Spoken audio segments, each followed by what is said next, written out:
台积电宣布要在德国的德勒斯登投资成立欧洲半导体制造公司，而我旁边现在这个围里里头将近50公顷的空地，就是台积电设厂的预定地。而根据了解呢，这一块空地是台积电从烟商菲利普莫里斯手中买下来的。而台积电会看上德勒斯登，最主要就是因为这里本来就是欧洲最大的半导体聚落，当地人称之为萨克森矽谷，有超过400间厂商。晶片产量占了欧盟的1/3，而这一次的投资案，台积电持股70%，而剩下的30%呢，则是分别由德国和荷兰的晶片大厂英飞凌及恩智浦，还有全世界最大的汽车零配件供应商博世各占10%。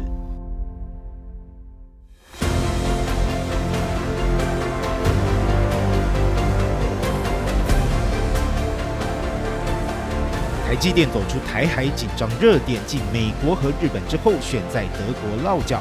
除了看中德勒斯登本来就有的半导体聚落，德国联邦政府也寄出50亿欧元，相当于1740亿台币的补助，吸引台积电设厂。Deepen and broaden or expand our ecosystem, that we make it stronger.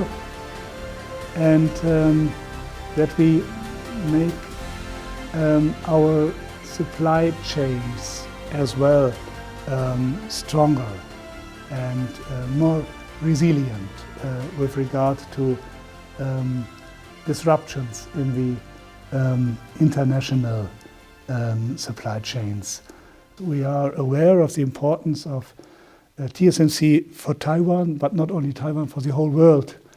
全球90%的先进晶片来自台积电。台湾驻德国代表谢志伟长期观察欧洲的产业趋势，认为台积电就是帮台湾打进世界杯的重要推手。那个记者就问这个教授：“你可不可以跟我们说明一下，我们的德国车这么有名，如果没有台湾的这个晶片半导体的话，那会怎么办？”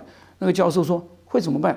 车门打不开，后照镜关不起来或者打不开。”那个所有的 audio 就是所有的音响设备全部没办法作用 ，GPS 也用不了。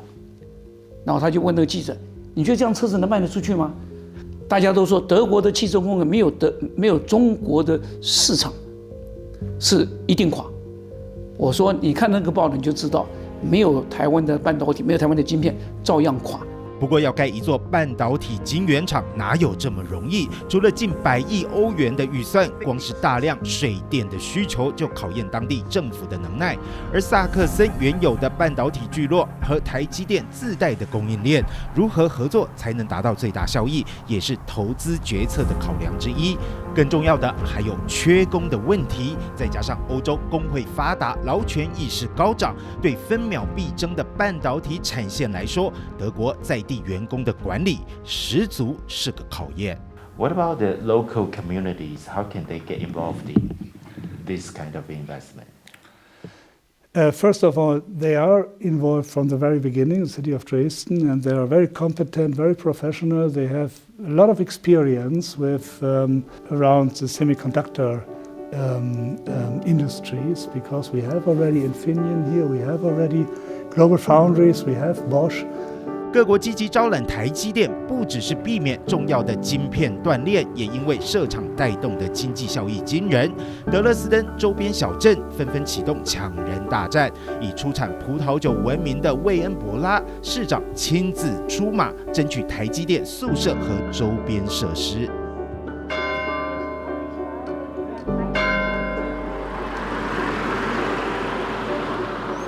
Bezüglich der Schaffung von Wohnraum ist natürlich eine besonders große Herausforderung. Aber da wollen wir gerne als Weinböhler auch unseren Beitrag leisten. Wir haben den hohen Wohnwert und den möchten wir gerne an der Stelle auch mal einbringen dürfen. Bosch hat das ja, wie gesagt, seinerzeit schon getan und wird das auch noch weiter tun. 淳朴的小镇准备接纳科技大厂，市长挂保证，已经和居民充分沟通，并且做好准备，迎接来自台湾的新住民。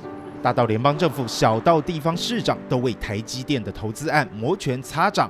不过，台湾输出晶圆实力到底是市场布局，还是配合世界强权的区域战略？当晶圆制程分散，台湾的重要性难道不会因此降低吗？对于台湾来讲，永远还有一部分要提供，那就是什么技术的升级。所以，如果那边断了根，这边也这个也结不了果。它供应的不是只有德国的汽车工业，其实是欧盟啊。那么这条链子一旦拉上了以后啊，他们其实是要担心，我们要从他们的角度来想，那不能断了，技术不能断，训练不能断，甚至有些开发不能断。所以就这点来讲，我觉得，当然我可以想象，会有人认为，那么这杯咖啡会不会淡掉啊？那我可以从另外的角度来讲，他们甚至会希望源源不断的技术升级从台湾过来。台积电稳居全球晶圆代工龙头多年，被誉为台湾的护国神山，影响力遍及全球。不过，台积电创办人张忠谋也曾说过，台积电将成为世界地缘政治和策略家的必争之地。当各国把半导体晶片当成战略物资，台积电早已经不是台湾说了算。如何确保优势不被逆转为劣势？台湾输出科技实力的同时，必须审慎思考国际角力的风险。